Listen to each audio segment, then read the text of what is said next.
Perkenalkan, nama saya Mensila Wajati, NRP 22132628, kelas B reguler 1, dosen pengampu Henry Didi Harto SK Ners MPD.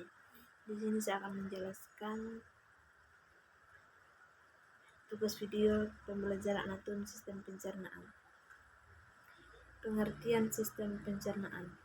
Sistem pencernaan atau gastrointestinal mulai dari mulut sampai di anus adalah sistem organ dalam manusia yang berfungsi untuk menerima makanan, mencernanya menjadi zat-zat gizi dan energi, menyerap zat-zat gizi dan energi, menyerap zat-zat gizi ke dalam aliran darah, serta membuang bagian makanan yang tidak dapat dicerna atau melupakan sisa proses tersebut dari tubuh. Sistem pencernaan makanan pada manusia terdiri dari beberapa organ, dimulai dari rongga hidung, esofagus, lambung, usus halus, usus besar, rektum, dan anus. Fungsi: melunakkan makanan, mendorongnya sepanjang saluran cerna, mencampurnya dengan empedu dari hati dan dengan enzim-enzim pencernaan, menyediakan makanan, air, dan elektrolit yang dibutuhkan oleh sel-sel tubuh melalui proses pencernaan. Mulut. Mulut merupakan jalan masuk untuk sistem pencernaan. Bagian dari mulut dilapisi oleh selaput lendir. Pengecapan dirasakan oleh organ perasa yang terdapat di permukaan lidah. Pengecapan relatif sederhana terdiri dari manis, asam, asin, dan pahit.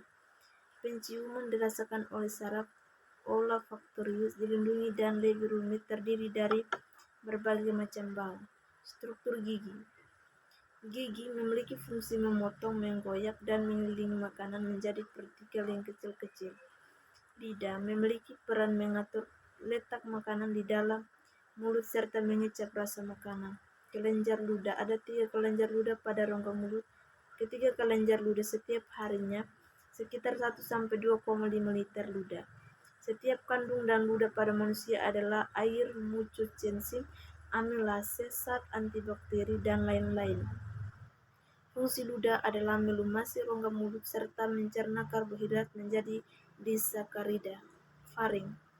Bagian superior disebut nasofaring. Pada nasofaring bermuara tuba yang menghubungkan tekak dengan ruang gendang telinga. Bagian media disebut orofaring. Bagian ini berbatas ke depan sampai di akar lidah. Bagian inferior disebut laryngofaring yang menghubungkan orofaring dengan laring. Esofagus merupakan saluran yang menghubungkan antara rongga mulut dengan lambung. Pada ujung saluran esofagus setelah mulut terdapat daerah yang disebut faring. Pada faring terdapat klep, yaitu epiglutis, yang mengatur makanan agar tidak masuk ke trakea atau tenggorokan. Fungsi esofagus adalah menyalurkan makanan ke lambung. Lambung. Lapisan peritoneal yang merupakan lapisan serosa, lapisan otot, lapisan longitudinal yang tersambung dengan esofagus. Lapisan sirkuler yang paling tebal dan terletak di pilorit membentuk sphincter. Lapisan oblik yang terdapat pada bagian fundus dan berjalan mulai dari orifisium kardiak membelok ke bawah melalui curvatura minor. Lapisan submukosa terdiri dari jaringan areol yang banyak mengandung pembuluh darah dan limfe. Lapisan mukosa membentuk urut kerutan, dilapisi epithelium silindris yang mensekres mukus. Pencernaan pada lambung. Terjadi gerakan pada lambung yang berfungsi mencampur makanan dengan sekret lambung dan mengosongkan. Makanan bercampur dengan sekret lambung menjadi zima, sekres lambung, mukosa, amilase, protase. Usus halus. Usus halus atau usus kecil adalah bagian dari saluran pencernaan yang terletak di antara lambung dan usus besar. Dinding usus kaya akan pembuluh darah yang mengangkut zat-zat yang diserap ke hati melalui vena porta. Duodenum. Bagian usus 12 jari merupakan bagian terpendek dari usus halus, dimulai dari bulbo duodenum dan berakhir di ligamentum teres. Lambung melepaskan makanan ke dalam usus 12 jari atau duodenum yang merupakan bagian pertama dari usus halus. Makanan masuk ke dalam duodenum melalui sphincter pylorus dalam jumlah yang bisa dicerna oleh usus halus. Jika pernah, duodenum akan mengirim sinyal kepada lambung untuk berhenti mengalirkan makanan. Jejunum. Usus kosong atau jejunum, terkadang sering tulis jejunum, adalah bagian kedua dari usus halus di antara usus 12 jari. Panjang seluruh usus halus antara 2 sampai 8 meter, 1 sampai 2 meter adalah bagian usus kosong.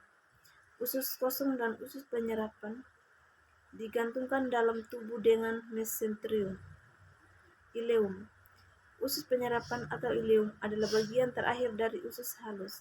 Pada sistem pencernaan manusia, ini memiliki panjang sekitar 2 sampai 4 meter dan terletak setelah duodenum dan jejunum, dan dilanjutkan oleh usus buntu. Ileum memiliki pH antara 7 dan 8, netral atau sedikit basa, dan berfungsi menyerap vitamin B12 dan garam-garam empedu. Usus besar. Usus besar terdiri dari kolon ascendens kanan, kolon descendens kiri, kolon sigmoid berhubungan dengan rektum. Rektum adalah sebuah ruangan yang berawal dari ujung usus besar setelah kolon sigmoid dan berakhir di anus. Organ ini berfungsi sebagai tempat penyimpanan sementara feses. Biasanya rektum ini kosong karena tinja descendens. Jika kolon descendens penuh dan tinja masuk ke dalam rektum, maka timbul keinginan untuk buang air besar atau BAB. Anus. Anus merupakan lubang di ujung saluran pencernaan di mana bahan limbah keluar dari tubuh. Sebagian anus terbentuk permukaan tubuh atau kulit, dan sebagai lainnya dari usus. Feses dibuang dari tubuh melalui proses defekasi, buang air besar atau BAB, yang merupakan fungsi utama anus. Rektum dan anus. Pankreas. Pankreas adalah organ pada sistem pencernaan yang memiliki dua fungsi utama, yaitu menghasilkan enzim pencernaan serta beberapa hormon penting seperti insulin. Pankreas terletak pada bagian posterior perut dan berhubungan erat dengan duodenum atau usus 12 jari. Hati. Organ hati ini memainkan peran penting dalam metabolisme dan memiliki beberapa fungsi dalam tubuh, termasuk penyimpanan glikogen, sintesis protein, plasma, dan penetralan obat.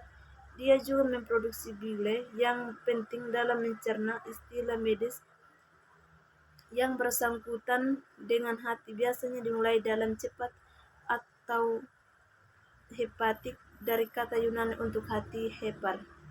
Kandung empedu. Kandung empedu adalah organ berbentuk buah pir yang dapat menyimpan sedikit 50 ml empedu yang dibutuhkan tubuh untuk proses pencernaan. Pada manusia, panjang kandung empedu adalah sekitar 7 sampai 10 cm dan berwarna hijau gelap, bukan karena warna jaringannya, melainkan karena warna cairan empedu yang dikandungannya. Organ ini terhubungkan dengan hati dan usus 12 jari melalui saluran. Pencernaan saat makanan. Pencernaan saat makanan. 1. Pencernaan karbohidrat. 2. Polisakarida. 3. Disakarida di rongga mulut oleh enzim pitalin amilase, disusun oleh amilase pankreas disakarida mons. Sekian dan terima kasih.